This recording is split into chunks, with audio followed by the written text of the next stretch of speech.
शाळेसह गावालाही शिस्त लावण्याचा केला कसून प्रयत्न. शाळा व्यवस्थापन समिती अध्यक्ष राहुल धिप्पे यांचं प्रतिपादन. राष्ट्रपती पुरस्कार सन्मानित सुनील सुतार यांचा बदलीनिमित्त झाला सत्कार. राष्ट्रपती पुरस्कार सन्मानित मुख्याध्यापक सुनील सुतार यांनी गावच्या शाळेसह संपूर्ण गावालाही शिस्त लावण्यासाठी कसून प्रयत्न केले, असं प्रतिपादन कागल तालुक्यातील तमनाकवाडा केंद्रशाळा व्यवस्थापन समितीचे अध्यक्ष राहुल धिप्पे यांनी केलं. श्री सुतार यांच्या बदलीनिमित्त शुभेच्छा समारंभाच्या अध्यक्षस्थानावरून श्री धिप्पे बोलत होते. या कार्यक्रमाच्या निमित्तानं उपस्थित कागल पंचायत समितीच्या गटशिक्षण अधिकारी सारिका कासोटे यांनी या शाळेतील उल्लेखनीय बदलांबाबत सुनील सुतार यांच्याविषयी गौरवोद्गार काढले. श्री धिप्पे म्हणाले, गेली अनेक वर्ष राष्ट्रीय दिनानिमित्त येथील शाळेत होणारे झेंडावंदन गावातील इतर सर्व संस्थांच्या ध्वजारोहणानंतर म्हणजेच खूप उशिरा होत असे.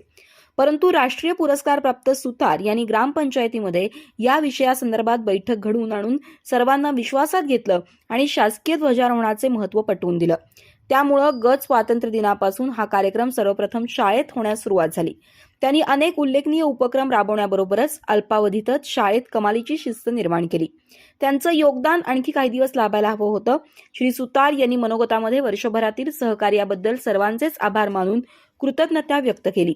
या प्रसंगी त्यांनी शाळेसाठी भेट दिलेला प्रिंटर मुख्याध्यापक एकनाथ आजगेकर आणि गटशिक्षण अधिकारी सारिका कासोटे यांनी स्वीकारला आणि त्यानिमित्त आभार व्यक्त केले. यावेळी नेताजी धिप्पे, दीपक माने, संजय यादव आणि नूतन मुख्याध्यापक एकनाथ आजगेकर यांनीही मनोगत व्यक्त केली. शिवाजी जाधव यांनी सूत्रसंचालन केलं तर भास्कर काळबेरे यांनी आभार मानले. या कार्यक्रमाला विस्तार अधिकारी रामचंद्र गावडे, प्रदीप पाटील, बाबूराव धिप्पे, सुरेश चौगले, मीनाक्षी कांबळे, सुवर्णा चौगले, दिलीप धिप्पे, विनोद कांबळे, सहदेव चौगले, संजय गोरे, बाळकृष्ण जाधव, मजीद जमादार, रत्नदीप पानारी यांच्यासह विद्यार्थी उपस्थित होते.